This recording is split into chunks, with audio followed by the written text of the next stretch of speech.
And we begin with a major blow to the organized labor movement in the U.S. Amazon warehouse workers in the state of Alabama have voted against forming a union. It would have been the first Amazon union in the U.S. But on Friday, the e-commerce titan won a resounding victory against the unionization drive. Workers cast 1,798 votes against a union, while ballots favoring one came in at 738. Although the vote involved a single Amazon facility in one state, the effort drew much attention and high-profile political support, as it was seen as a bellwether for the future of labor activism, especially in big companies. Our correspondent Jens Korte joins us now. Jens, why did this unionization effort fail despite all the attention it got?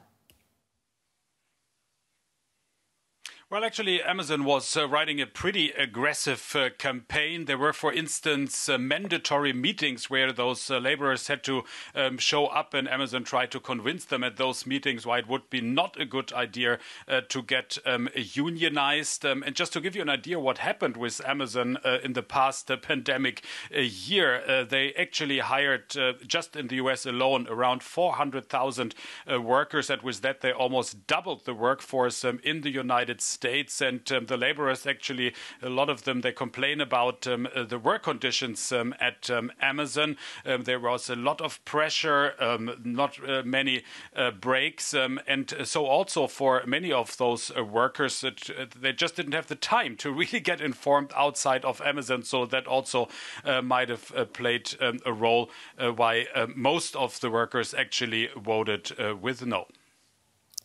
But Amazon has seen some terrible press because of poor working conditions.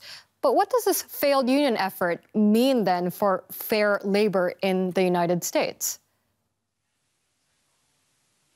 Yeah, well, clearly, I mean, it is a setback for the labor movement. The vote in Alabama, there's no doubt about it. But overall, what we're seeing here in the United States, I would even call it a new labor movement, and on many sides of the aisle. You see that with white-collar jobs at Google, for example, millennials, younger people, they are starting to get organized. But also, if you look at service workers, delivery guys in New York, for example, they're also starting labor movements, and they're getting organized. So I haven't seen those movements since I came to New York, and that is a good 20 years ago. And then also at Amazon, we could see workers getting organized at other places. We shouldn't forget this one logistics center in Alabama is less than 1% of the workforce of Amazon. So even if it's a setback, the labor movement is getting stronger and stronger here in the United States.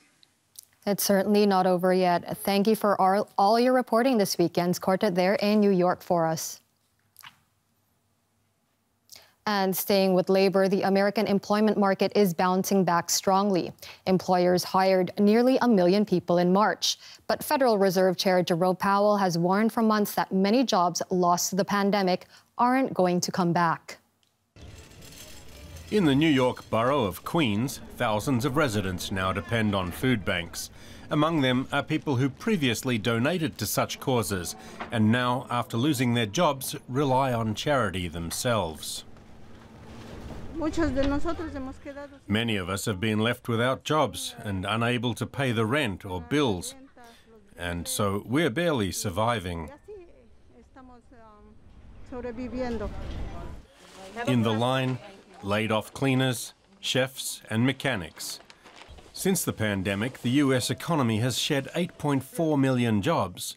US Federal Reserve Chief Jerome Powell warns many of them may never return. We're not going back to the same economy. This will be a different economy.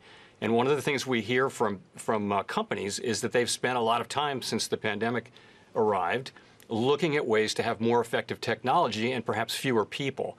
So you're going to see some of that in these public-facing jobs. So there will be millions of people who have a hard time finding their way back into the workforce and recovering the lives that they had just a year ago. According to the US Central Bank, 40% of Americans don't have enough money to pay a $400 bill in an emergency. And even before the pandemic, some 37 million Americans couldn't afford to buy enough food. For the country's poor, COVID-19 has dealt an especially heavy blow.